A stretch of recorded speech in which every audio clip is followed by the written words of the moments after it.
नमस्कार साथियों, गहरे शब्द में आपका स्वागत है। खाली लिफाफे की तरह होते हैं कुछ रिश्ते, जिनके भीतर तो कुछ नहीं होता, पर हम उन्हें संभाल कर रखते हैं। अपने दिल के दरवाजे पर दरबार बनकर बैठो और देखते रहो कौन आ रहा है और कौन जा रहा है। अगर दिल में रखने के काबिल है तो रखो, वरना बाहर ही रहने दो, क्योंकि दिल के दरवाजे को कोई खोल के तो आ सकता है, पर बाहर जाने की एक ही सूरत है, दरवाजे को तोड़कर जाना।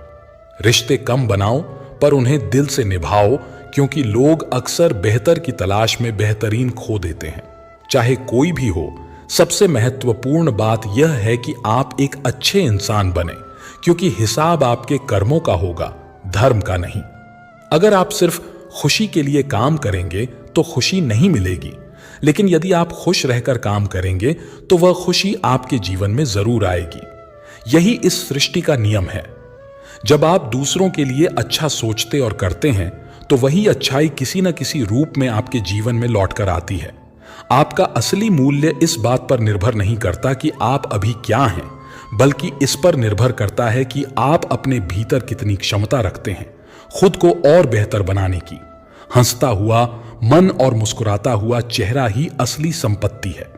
इंसान अक्सर अपने भाग्य को दोषी मानता है, जबकि यह जानते हुए भी कि उसके भाग्य से भी बड़ा उसका कर्म है, जो केवल उसके अपने हाथों में है।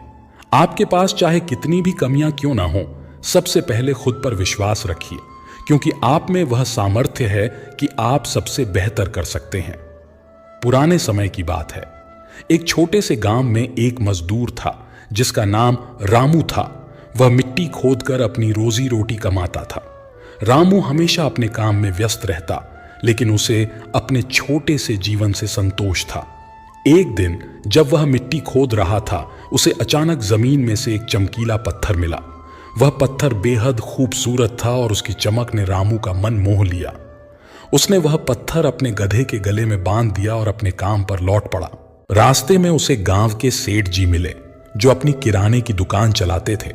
सेठ जी ने पूछा, यह चमकीला पत्थर तुम्हारे पास कैसे आया? रामू ने बताया कि यह उसे मिट्टी खोदते समय मिला। सेठ जी ने उस पत्थर की खूबसूरती को देखकर कहा, मुझे यह पत्थर बहुत पसंद आया, तुम मुझे यह कितने में दोगे? रामू ने सोचा कि वह गरीब है, इसलिए उसने कहा, आप मुझे 1 किलो गुड़ दे दें तो यह आपका हो जाएगा। सेठ जी ने वह गुड़ देकर पत्थर ले लिया और उसे अपनी दुकान में तराजू की डंडी पर बांध दिया। कुछ दिन बाद गांव में एक जौहरी आया।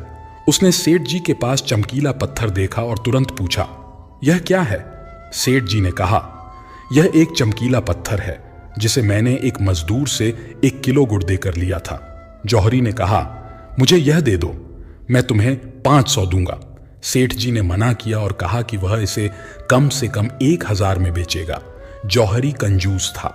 उसने 800 देने की कोशिश की, लेकिन सेठ जी नहीं माने। जौहरी ने गुस्से में वहां से चले जाने का फैसला किया, यह सोचते हुए कि वह अगले दिन फिर आएगा। उसी रात एक और जौहरी अपनी कार से गांव में आया, लेकिन उसकी कार खराब हो गई। उसने गांव में घूमते हुए सेठ जी की दुकान देखी और उसी चमकीले पत्थर को देखा।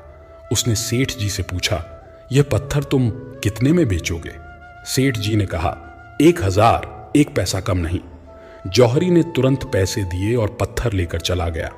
अगले दिन जब कंजूस जौहरी वापस आया तो उसने देखा कि पत्थर नहीं है। सेठ जी ने बताया कि वह किसी और को 1000 में बेच दिया।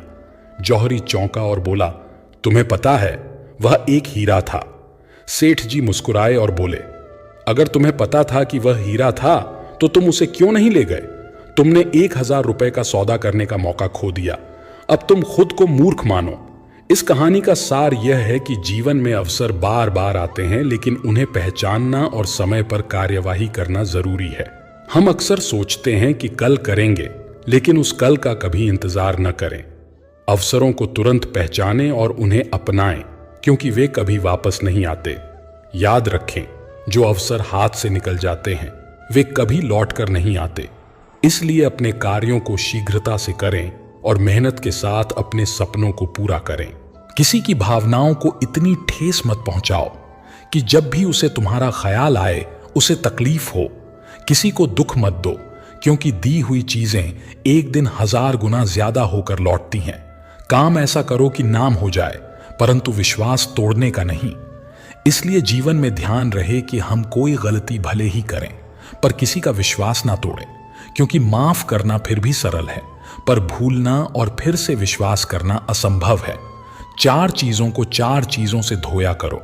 जुबान को ईश्वर के जिक्र से, आंखों को ईश्वर की याद में बहाए हुए आंसुओं से, पाप को पश्चाताप से और दिल को ईश्वर के दर से। रिश्तों को निभाओ तो दोनों आंखों की तरह। अगर तुम सही रास्तों का पता जानते हो तो गुमराह इंसान तुम्हारी जिम्मेदारी है। अपनी सोच को पानी की बूंद की तरह पवित्र और निर्मल रखना, क्योंकि जिस तरह पानी की बूंदें ही नदियां और नदियां सागर बनती हैं, उसी तरह आपकी सोच, आपकी आदतें और आपकी आदतें ही आपका व्यक्तित्व बनती हैं। अगर जिंदगी का फलसफा सीखना है तो उन परिंदों से सीखो जो कचरे में पड़ा गेहूं का दाना ढूंढ लेते हैं। अगर आपका ज़मीर आपको गलत कामों से रोकता है तो समझ लेना कि आपके अंदर का इंसान अभी जिंदा है। आपने जीवन में बहुत से समझौते किए होंगे, और अगर आप सबसे खुश हैं तो यह निश्चित है कि आपने लोगों की गलतियों को नजरअंदाज किया होगा। परमात्मा आपको इंतजार इसलिए करवा रहा है क्योंकि जब सही समय आएगा तब वह आपको इतना कुछ देगा कि आप उसे संभाल भी नहीं पाएंगे। भगवान श्री कृष्ण कहते हैं कि जैसे अंधेरे में दीपक की रोशनी चमकती है, वैसे ही सत्य की ज्योति हमेशा जगमगाती है। इसीलिए मनुष्य को सदैव सत्य के मार्ग पर चलना चाहिए।